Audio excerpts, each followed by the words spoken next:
Hello friends, आज आपल्याला मैद्याचे पिठाचे आपल्याला आज तिखट शंकरपाळी बनवायचे आहेत। आता आपल्याला त्यासाठी 1 चमचा 1 ते 1.5 चमचा जिरा, 1 चमचा ओवा हे जाडसर वाटून घ्यायचा आहे। तर आपल्याला 2 वाटी मैदा घ्यायचा आहे। 2 वाटी म्हणजे पाव किलो पीठ आहे।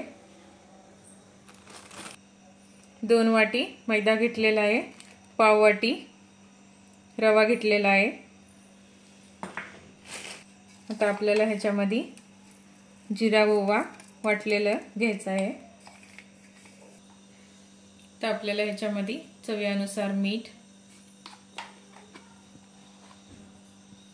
थोडंसं लाल तिखट, चिमूटभर हळद व थोडंसं 2 पळ्या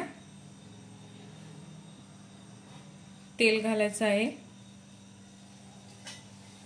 तर आपण हे आधी मिक्स करून घेऊ।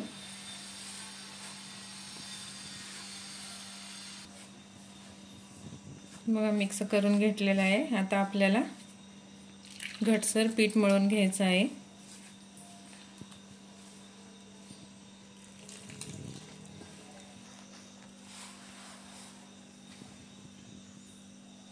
आपलं पीठ किती मस्त फुगलेलं आहे रवा घातल्यामुळं। आता आपल्याला थोडंसं पिठाचा गोळा घेऊन सनी तर आपल्याला लाटून घ्यायचं आहे।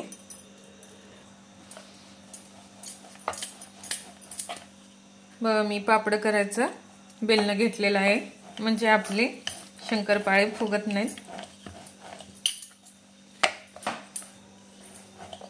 तुमच्यापाशी असलं बेलन नसलं तर साध्या बेलण्यानं पण करू शकता, आपल्या चपातीच्या बेलण्यानं।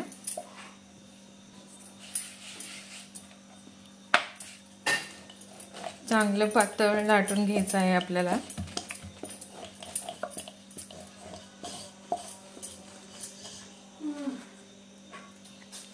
बघा असं पातळ चांगलं लाटून घ्यायचं आहे।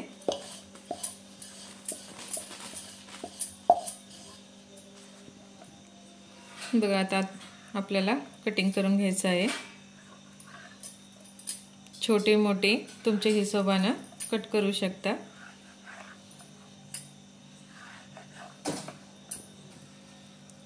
बघा आता आपण असं कट केलेलं आहे। आता आपण असे कट करून घेऊ।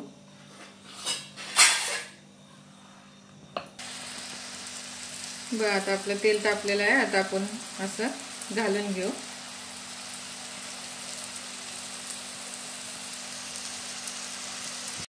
बघा असं घट्टसर आपल्याला पीठ तिंबून घ्यायचं आहे, चपातीचं पीठ जसं मळतं तसं।